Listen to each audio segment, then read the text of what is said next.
it's your girl Sparkler Star. We're on set of I'm Not Racist, but where we have real people with real answers about real things we need to talk about. First off, we have some really fun questions submitted by people all around the world. So we're gonna get into it, okay? Hi Sparkle, I'm not racist, but if you could be from another ethnicity for a day, which one would you be and what would be the first thing you do? If I could, I would be white for a day. Simply because I want to go to a party with white people and dance. I want to go and do like You want to do something weird. Yeah, I want to do that. You want to do regular shit. I like dancing around people where rhythm isn't like their rite of passage. You know what I mean? Like, so you ain't got no rhythm. Rhythmless. According to you. I ain't gonna lie to you. If I could choose any other one, and if I had to choose, it'd probably be Latino, because I want to know what it's like to have that whole collective mentality. I had that community growing up. Like, I was able to talk to my grandmother about like where she's from, and like we were even able to trace like our ancestors like all the way back. I kind of agree with him, only because like what he said about them like showing their pride and stuff like that, especially like what they did like downtown and stuff. I thought that was wrong. I ain't gonna lie to you. I think the first thing I would do is probably like dance or like go to like some kind of dance thing. What dance you gonna do? You look like you gotta dance. I saw it. She wanted to do that. I know what you're talking about. Salsa. I want to do that salsa, that whatever y'all be doing. They be eating that shit. I'm from Mexican descent, and up until like my early teenage years, 13, 14, we did live in a household that traditional, my grandmother, my granddad, it's a cultural thing. It don't matter your race, because you got to grow up with it. You created it around you. It's there. We got to dig it. And if it ain't there, we got to make it. Me, if I could be a different race for a day, it would probably be like an Indian family or Arabian family, because I feel like when I think of that, that's what I see it. I would be 100% white. I don't care what kind of white. I'd just be white as snow, with freaking blue eyes. I don't care where from. And the reason is because white people don't have to prove themselves. They don't have to prove that they're well behaved until they prove they're not. You know? And the first thing I do is just work in a more confident manner in front of white people. That is it. Only in the first thing I do. There is no other thing I would change about myself. I'm actually happy the way I am, but if I could pick, it'd be white. I'd say like Japanese or something. Dang, okay. Discipline and how they able to They mental. Yeah, but they got a whole, like you said over there, they got a whole mentality too that you have to be the best in their book. Like if they take school so serious that they have like one of the highest suicide rates in the world. I'm just fascinated with how they able to do things that's like really not humanly possible. Like if we try to hit our hand on a brick, we don't break it. Yeah. Honestly, I couldn't picture myself being anything but black. But as far as ethnicity, I would definitely prefer to have been, I would say not even, and it's crazy because I did my DNA test and it turned out to be Nigerian Yoruba. But I would love to have been born into that culture and actually been able to like grow up in it. I admire it so much. I'm surprised nobody said Native American at all. Nobody said. I mean, I feel like I'm Man. I mean, define native. Yeah. Right. I mean, we got native, indigenous. On the George Floyd Riots. I thought it was beautiful. Let's be clear. I thought it was well deserved. I hate capitalism. I think my thoughts were honestly that it was understandable, but it also was not organized as well as it should have been. I do agree with T. Archer. I do feel like it was unorganized, but I felt like that was our generation's fault because most of the people who was out there rioting was the young generation, and they were reacting the best they knew how. I feel like it was up to us to kind of step in and kind of guide them in like a better direction. I feel like it was necessary. The only thing I hate is that they don't listen to us unless we angry. And I feel like that's kind of like a controversy. And it's kind of like irritating because it's like, why do I have to get mad or burn up something for you to take me serious? A lot of people try to paint it as though these youth or these people who are upset, they were destroying their own things. Where, no, they actually did have a strategy. They're like, hey, put these signs out so that we know, and then we're going to move accordingly. Even in this community where you had the police inciting a race war against the blacks and the Latinos, where the the police actually have been seen messing up Latino businesses and then blaming it on the black folks. And then, you know, we have people going back and forth with this misinterpreted, like, media. The only way that that race war stopped over here was that the youth from both sides came out, and we were out here every single day for weeks until there was peace, until there was, like, an understanding. And that type of unity between the black and the Latino community was never saw. It was never publicized. It was never appreciated. And they only promoted the bad. When I was in high school, I remember I was like in a social studies class. My teacher, he was telling me, like, man, this is the way the structure gonna be. But I said, what if people get hungry and they see people with or without or whatnot, what you think is gonna happen? They're gonna take. These riots are just a demonstration, a pure demonstration of people being sick and tired of abuse of power. They're sick and tired of being afraid of the police, who is the authority supposed to keep us safe, who are supposed to protect us. This is the way people have to demonstrate they're not happy and that they are afraid and that they won't accept it and tolerate it anymore. With this being said, I don't agree to the violence used towards businesses or destroying others' property or destroying things around us. I believe that's not something that's going to help. I think it's something that it's actually not very positive, and it's not going to help in any way, shape, or form. But people united themselves, united amongst each other, and demonstrated that they're not happy. No life should be lost to the police in that kind of situation when the person is already down and there is no way the person can do something to anyone around. Man, my view, I feel like, is realistically a collective of everything that was mentioned. I had mixed feelings about it in all capacities, from the false narratives that were being put out there, not only on major news, but even in small circles. We experienced that firsthand, and to me that was crazy. The inciting, the agenda being pushed, saying that it's gone too far. But what blows my mind is nobody takes that pause to say or listen out to the youth. The narrative that was being publicized was all the negative, all the bad, but so much of the story was left out, to the point of communities coming together, to the point of people giving up their time, their resources to do free food and feed these protesters. At the end of the day, I think you hit it on the head. It was a generation of young folks that have been witness to our generation and generations before go through the bullshit, go through the motions, talk shit about it, critique it, and accept it. They were not accepting it. So how can we have the audacity to judge them to a harsher level when some of us never even stepped out into that battlefield? It was a necessity at that point, and it needs to continue. If you have any, input of what could have been done better, get out there and do it. Don't wait for that. Yes. Just do it. Have you ever stereotyped someone? Oh yeah. Yes. We all. Everybody. The main thing that came to my head was like a couple days ago. My mom's friend was driving me for work, and she was like, "All Mexicans can't drive." And I was like, They say that about Chinese people. they be saying like they can't drive, or like if you see like somebody going so fast and they finna hit you or something. She was like, if you look at that car, I bet it's gonna be a Mexican. And I'm like, I don't remember the specific occasion, but yes, probably I have. Sometimes we are right. Sometimes we are wrong.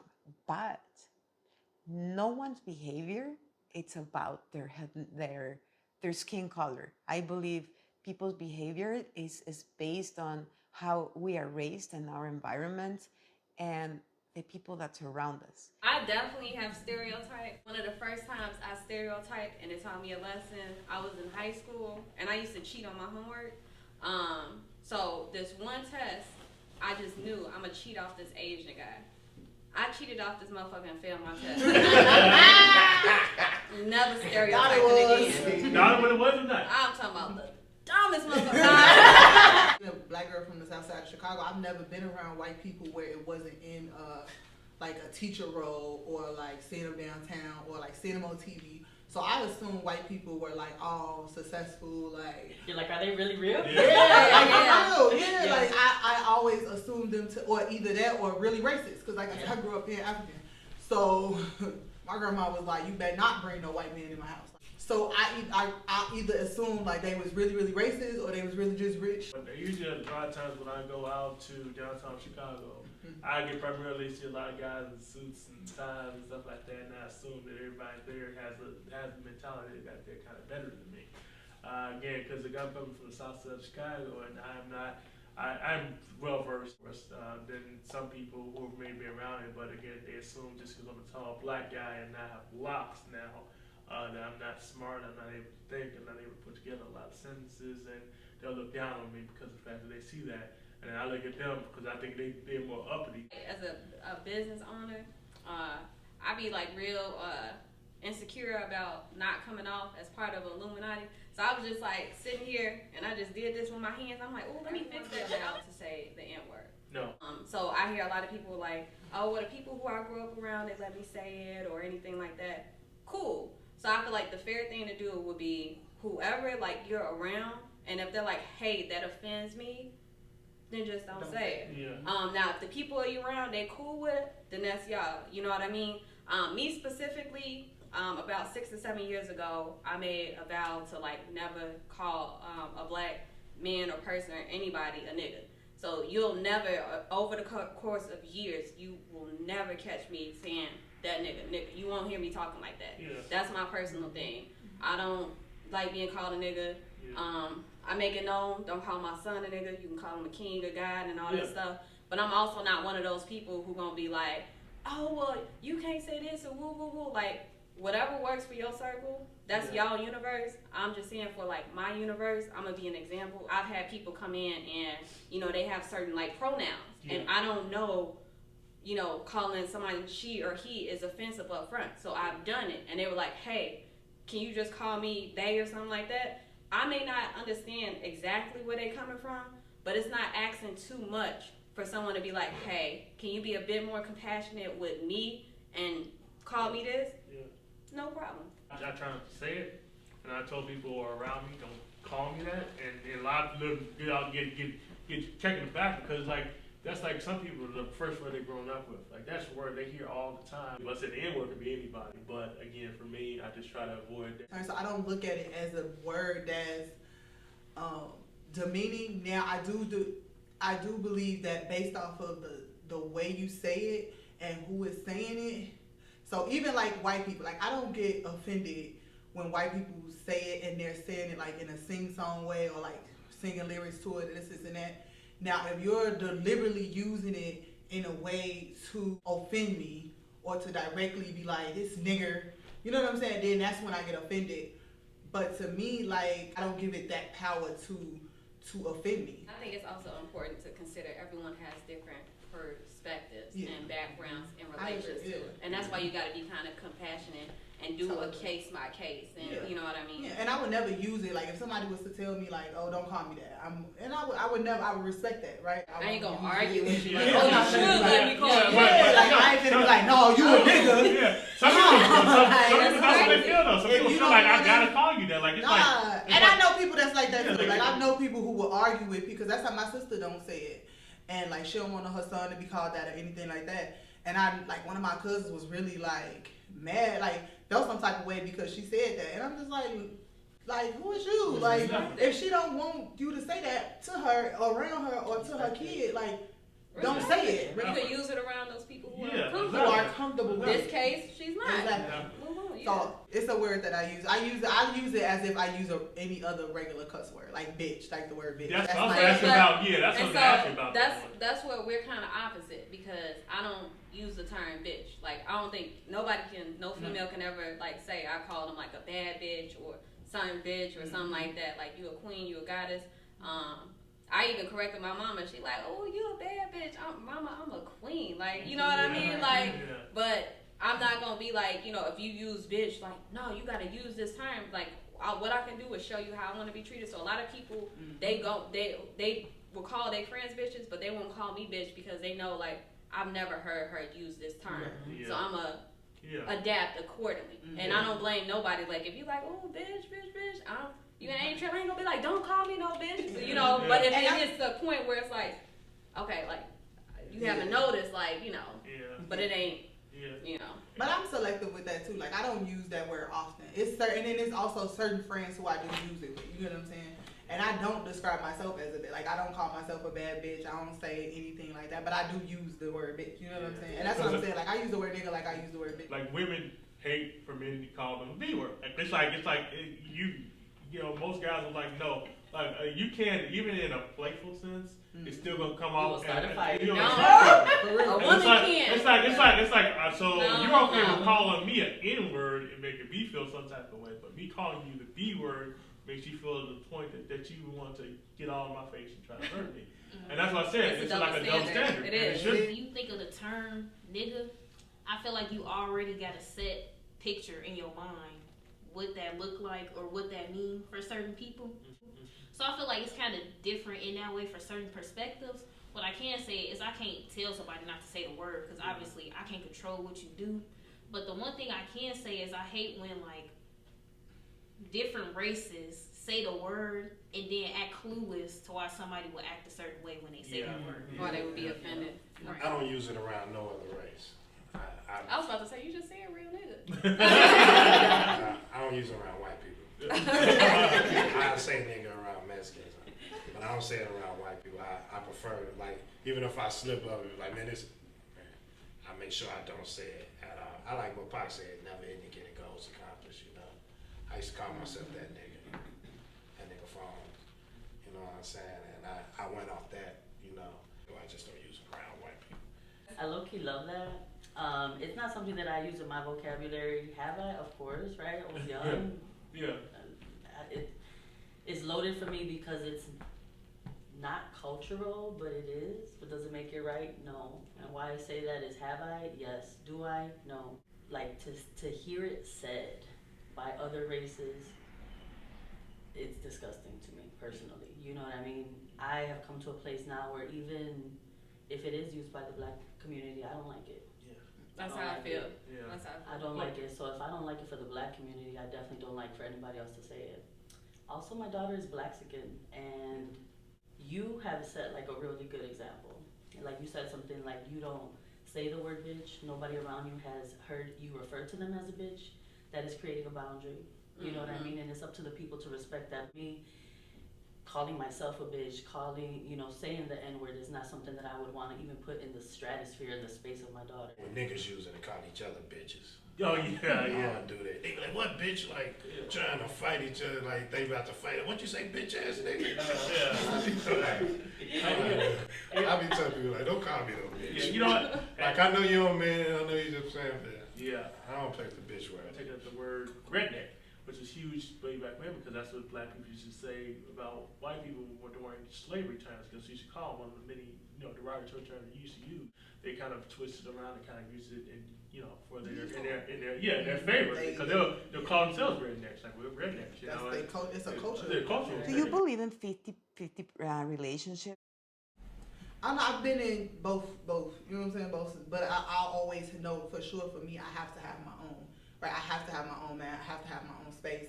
I have to be able to do the things that I want to do and to move how I want to move. 9 times out of 10, when you're in a relationship where it's not 50-50, you won't have that leniency, because with them taking care of all the bills and taking care of everything comes a certain responsibility and certain expectations of you as a woman to do certain things as well. Yeah, I believe in 50-50 relationship.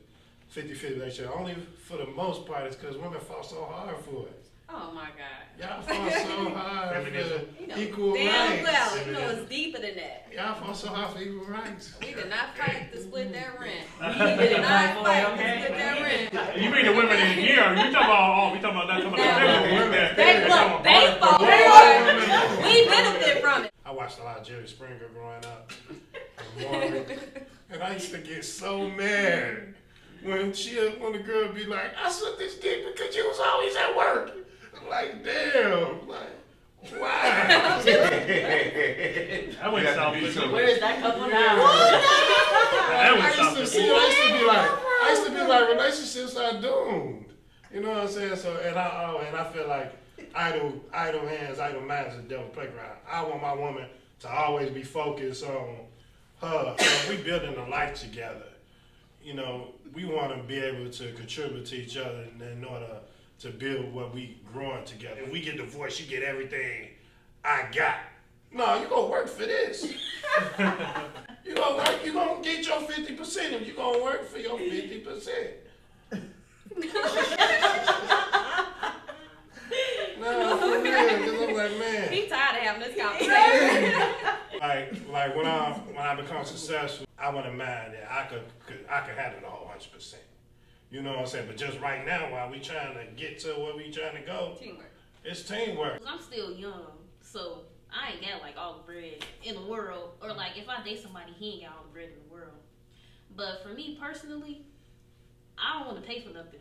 And I'm not saying that in like a bad way. No. Like I just feel like I shouldn't have to pay for nothing. Like if you got it, you're gonna have to pay for it. Well, you not saying you gotta pay for it, but if you got it and you got that mentality like, okay, this my girl, I don't want her paying for nothing. If that's your mentality, I'm gonna let you have it. So what are you doing in the Like, meantime? what? While you What? doing that? That's the question. I mean, I'm still gonna be working on myself. It ain't like I'm just taking all his money. But Like what I'm are not you doing for him in the meantime? Because you said he provided you all, you know, for instance, food, clothing, housing. What are you doing for him? Are you cooking food? What are you doing for him? Besides just working on yourself. Huge That difference. is a good question. You actually just broke it down. I've been married 2 years, a little over 2 years, and you gotta go 100% all the way. When you with somebody, for example, my ass was laid off in May. My husband is the only one working. I'm still trying to do this thing, work on myself, my health goals, the business, my daughter. He'll take care of us where we can, but if ever there's a moment he can't, I gotta step up because I got us. We ain't taking no tally. You did this. You bought me lunch 2 times this week. No, you got me. You got me. I got you. I got you. Anyone should give me 50, put 50% in a relationship, and I put the other 50. I am a whole, complete person, and no one is here to complete me. And if I am with someone, that person should be 100% and put 100% into the relationship, so we have a good one. Everybody should go 100 and 100, and that looks different for everybody. So me specifically, I believe there should be, ideally, whoever's paying like rent, there should be somebody who's in charge of that. Like, I want to be in a relationship, and I am. Where Bay pays all the rent and house expenses. But on that same end, I'll do groceries if he ever needs any type of money. I don't care how much it is. I'm not asking what it's for. Right. Go take it. Whatever he brings home, I'm going to multiply it. And in that same sense, I've been in relationships where I was like the sugar mama, because I feel like there has to be that dominant person. You know what I mean? Somebody gotta be the that default person to take control. So even then, even though I'm the woman and they're trying to go 50-50 with me, at a checkout line, now I became that person who paying all the bills. If you're doing that 50-50 stuff, it's okay. I'll just use my car. I just do this. You know what I mean? So I feel like for me, it's not even just like a gender, like you have to do it, because if this person isn't doing it, I'm gonna do it. It gotta get done. Men, specifically, if they had it for the right woman, they're gonna pay 100%, but that's because they know that woman is gonna bring something more valuable than money to the relationship. And when women talk about this, sometimes women forget there is so many things within the feminine energy that is so much more valuable than money. And we have to tap into our feminine to actually do that. So with them paying 100% or doing all this hard work, I'm able to take this extra time to get more into my feminine self. To go, let me grow our food. You know what I mean? Let me do something that's gonna contribute to the foundation other than me begging you for money. Right now, you might need to go 50-50. Don't be getting sent off by somebody on Facebook who's not in your relationship and who's not in your shoes telling you what your relationship should worry about. All right, you guys, that was a great conversation. Thanks for coming and checking out I'm Not Racist But with Sparkle with Star and these awesome people. Not racist, but it's a little close. I'm not racist, but I prefer Mexican food over soul food. I'm not mad at you. I'm not racist, but I only date black men. I'm not racist, but I can rap very well. Go get black men at times. He's like, you wasn't out here. I'm like, yeah, I feel like they've been saying forever the revolution will not be televised, but it actually was. It was on Facebook Live. Yeah. If you see like somebody going so fast and they finna hit you or something, she was like, if you look at that car, I bet it's gonna be a Mexican. I'm not racist. I'm Mexican and I can drive.